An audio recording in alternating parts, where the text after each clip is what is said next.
अब जब हाथ डाला है तो पता लगा ये तो पूरे माफिया है। सियासतदान क्या, बैरोक्रेट क्या, डॉलर के रेट कम होने के साथ बिजली, पेट्रोल की तमाम चीनी की कीमतें कम होना शुरू होंगी। तो जो आर्मी चीफ ने बड़ी मेहरबानी की टास्क फोर्स बनाई, उससे पहले हमारे काउंटर में टोटल 4 से 5 मिलियन डॉलर आते थे जो हम इंटरबैंक में सिलेंडर करते। अब 15 से 20 मिलियन के करीब आ गए। 2004 से लेके अभी तक लोगों ने डॉलर में ही इन्वेस्टमेंट की है, क्योंकि वो डॉलर जो था 54 का था, फिर बढ़ते बढ़ते आज 350 को टच किया। डॉलर 340 से कम होकर आज अल्लाह का शुक्र है 298 पे भी नहीं ट्रेड हो रहा है, तो यानी कि 42 रुपये गिरा है। और ये बहुत बड़ा यानी कि पाकिस्तान के कर्ज़ों में, इन्फ्लेशन में, इंटरेस्ट में बहुत असरअंदाज होगा। और आने वाले दिनों में देखें डॉलर के रेट कम होने के साथ बिजली, पेट्रोल की तमाम चीनी की कीमतें कम होना शुरू होंगी। वो भी माफिया है, ये बहुत बड़ी सट्टा मजबूत हो चुकी है। इसने पूरे पाकिस्तान के रुपये को और मैशत को यकमाल बनाया। जैसे बिजनेस काउंसिल ने पिछले हफ्ते ही डाटा शेयर किया कि 9,000 अरब रुपया इस माफिया का बैंकों से बाहर पड़ा है, जो कि मार्केट को हिला के रख देते हैं। ये कभी डॉलर में घुस जाते हैं, कभी चीनी में, कभी गंदम में, जो भी खाने पीने ज़रूरियाती ज़िंदगी है उसको इन्होंने यरगमाल बनाया और सट्टे करके रातों रात अमीर होते हैं और लोगों को रातों रात गरीब कर देते हैं। काम तो ये सिविल हुकूमतों के जिम्मेदारी chief of army staff Munir ने उठाई। ये भारी पत्थर से जो उठाने को कोई तैयार नहीं था और हर कोई अपने वोटरों के खौफ से डरता था, लेकिन ज़ाहिर है किसी ने तो उठाना था और इसने ये वैसी माशी बेड़ा जो उठाया है। और मैं समझ पूरी कौम उनके साथ है। ये इंशाल्लाह बेड़ा पार होगा पाकिस्तान, इंशाल्लाह आप देखेंगे इसमें बहुत ज़्यादा फ़र्क आएगा आने वाले दिनों में। और जो सबसे बड़ी जो रुकावट थी वो यही इनके ऊपर हाथ कौन डाले। अब जब हाथ डाला है तो पता लगा ये तो पूरे माफिया है। सियासतदान क्या, बैरोक्रेट क्या, हर कोई ऐसा आदमी नहीं है जो इससे बचा हुआ हो।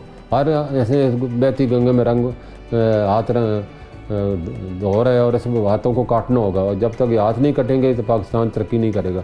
डॉलर का रेट बढ़ना सबसे बड़ा इल्ज़ाम एक्सचेंज कंपनी पे ही लगता है, हालांकि एक्सचेंज कंपनी का इसमें 1% भी कोई रोल नहीं होता। ब्लैक शीप हर जगह होती है, सारे फरिश्ते नहीं बैठे, लोगों को ख़रीद लिया जाता है ब्लैक मार्केट वाले या हवाला ऑपरेटर जो है या हवाला करवाने वाले, तो वो उसमें हम मानते हैं वो हर जगह होता है। एक्सचेंज कंपनी को सबसे ज़्यादा नुकसान होता है। पहले सबसे बड़ा नुकसान हमारा ये है, जब हमने 2005 में एक्सचेंज कंपनी बनाई थी, 1 अरब डॉलर का कैपिटल था, तो उसके 18 मिलियन डॉलर बनते थे उस वक्त, तो 18 मिलियन का हम टर्नओवर करते थे। अब वही डॉलर सिमट के 3 मिलियन पे आ गए जब से रेट 300 से ऊपर गया। तो हमारा तो टर्नओवर, हमारा तो कैपिटल पिघल गया, हमारा तो बहुत सबसे ज़्यादा नुकसान तो हमारा हुआ है। इसी तरह जब ये ब्लैक माफी होती है तो ये हमारी मार्केटों के बाहर खड़े हो जाते हैं, अपने कारिंदे खड़े कर देते हैं सिविल कपड़ों में। जो भी कस्टमर आता है उसको वर्गला के ले जाते हैं अपने खुफिया दफ्तरों में और हमारे से ज़्यादा रेट पे बुक आउट ऑफ बुक खरीदते हैं और फिर स्मगलिंग कर देते हैं। तो अभी जब ये खड़े थे और हमने फिर क्रैकडाउन की दरख्वास्त की, तो जो आर्मी चीफ ने बड़ी मेहरबानी की टास्क फोर्स बनाई, उससे पहले हमारे काउंटर में टोटल 4 से 5 मिलियन डॉलर आते थे जो हम इंटरबैंक में सिलेंडर करते। अब 15 से 20 मिलियन के करीब आ गए। तो हमें बड़ा लगा डेली हम 15 मिलियन डॉलर गवर्नमेंट पाकिस्तान को इंटरबैंक के जरिए दे रहे हैं। ये बहुत बड़ी कंट्रीब्यूशन है। इन हालात में आप देखेंगे पाकिस्तान के रिजर्व भी बढ़ेंगे और रुपया भी मजबूत होगा। तो मीडिया पे शबरजैदी और कुछ लोग ये एक्सचेंज कंपनी को बंद करने के प्रोपेगेंडा कर रहे हैं। इन्हें पता ही नहीं एक्सचेंज कंपनी का रोल क्या है, ना हम अपना ज़्यादा रोल अदा मीडिया पे बताते हैं। लेकिन अब हमें बताना पड़ेगा कि हमने पाकिस्तान को 1998 में डिफ़ॉल्ट से बचाया, अभी भी डिफ़ॉल्ट से बचाया। और पाकिस्तान ने एक्सचेंज कंपनी 2005 से लेकर अभी तक 70 अरब डॉलर लेके आई है मुल्क में। 50 अरब डॉलर तो हुकूमत पाकिस्तान को दिए, बाकी 20 अरब डॉलर आवाम को दिए।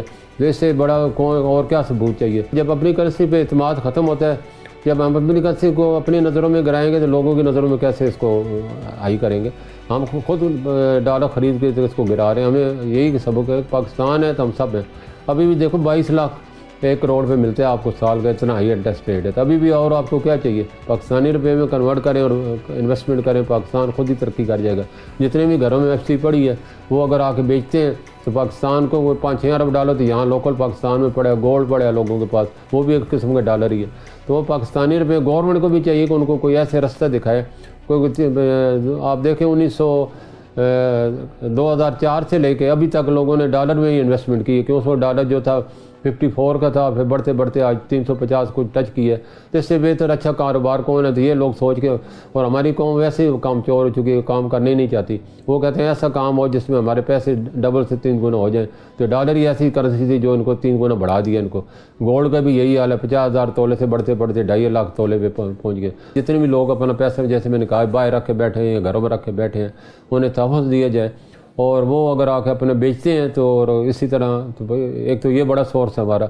दूसरा जो स्पेशल इन्वेस्टमेंट काउंसिल बनेगी, चीफ साहब ने कहा है कि $100 अरब बहुत जल्द पाकिस्तान में, 50 अरब सऊदी से, 50 दुबई से, और ये पाकिस्तान की किस्मत बदल देगा।